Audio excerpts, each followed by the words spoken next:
मनोकांक्षा रहेको छ। त्यसैले त्यो मनोकांक्षा त्यो नीति टोखा नगरपालिकाको पुरा गर्नको लागि स्काउटमा आबद्ध भएका विद्यार्थीहरूको सक्रिय सहभागिता, स्काउटका मूल्य र मान्यता, आचरणको परिपालना, नैतिकता र अनुशासन, आत्मबलका कुराहरू, आत्मविश्वासका कुराहरू आजको दिनमा यो 21औं शताब्दी भनेको एउटा 21औं शताब्दीमा विभिन्न किसिमका प्रतिस्पर्धाहरू हुने गर्दछन्। जुन व्यक्तिले प्रतिस्पर्धामा आफूलाई सफल बनाउँछ त्यो व्यक्तिले नै आफ्नो इतिहास रच्ने गर्दछ। त्यसैले यो स्काउटले विद्यार्थी भाइ बहिनीहरूमा आफ्नो आत्मबल बलियो बनाएर हुने विभिन्न किसिमका प्रतिस्पर्धाहरूमा कसरी सफलता प्राप्त गर्न सकिन्छ भन्ने सन्दर्भलाई जोड्ने हो भने युवाहरूले स्वदेशमै रहेर पनि रोजगारीका अवसरहरू सिर्जना गर्ने र अरूलाई पनि त्यही पाठ सिकाउने प्रवृत्ति पनि यसबाट सिक्न सकिन्छ। एउटा स्काउट भनेको एउटा संस्थाको रूपमा मात्र नभएर एउटा नेतृत्व गर्ने क्षमताको विकास गर्ने, गुणात्मक क्षमताहरूको विकास गर्ने, त्यसै गरी हामीले टिमवर्क आजको यो समयमा कुनै व्यक्तिले म एक्लै म आफ्नो गन्तव्यमा पुग्छु भनेर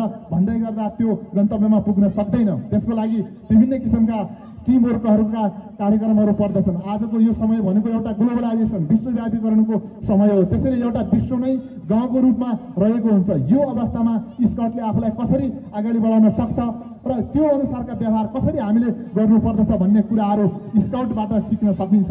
यस्तै व्यक्तिहरूमा धैर्यताका कुराहरू, सङ्कट व्यवस्थापनका कुराहरू र व्यक्तित्व विकासदेखि लिएर हामीले एउटा सेवा भावनाको विकास गर्ने खालका कुराहरू पनि योसँग जोडिएका हुन्छन्। त्यसैले यो कार्यक्रममा धेरै स्काउटको बारेमा व्याख्या गरिरहँदाखेरि विद्यार्थी भाइ बहिनीहरूलाई ढिलो पनि भएको छ। हामी घर जान हतार भएको छ। यहाँ स्काउटको बारेमा के सुन्ने भन्ने पनि लाग्न सक्छ।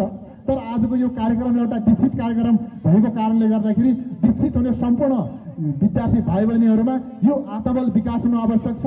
हामी जेसुकै गर्नको लागि पनि हामी टिमवर्कमा आबद्ध हुनेछौँ। हामी सधैँ नैतिकवान बन्नेछौँ। हाम्रो आत्मबल बलियो हुनेछ भन्ने खालका हामी आवश्यक परेको खण्डमा यो सेवा गर्नको लागि पनि परोपकारी ढङ्गबाट अगाडि बढ्नको लागि हामी तयार हुनेछौँ भन्ने खालको मनमा त्यो किसिमको भावलाई विचारोपण गरेर हामी अगाडि बढ्ने हो भने पक्कै पनि आगामी दिनमा टोखा नगरपालिका स्काउट मैत्री हुनेछ भन्ने कुरोमा पनि म पूर्ण विश्वस्त रहेको छु।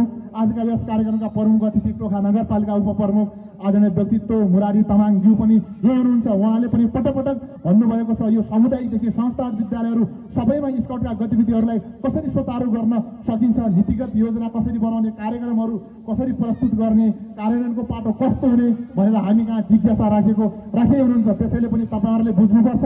टोखा नगरपालिका अभिभावक हाम्रै सामु हुनुहुन्छ। स्काउटको लागि उहाँ प्रतिबद्ध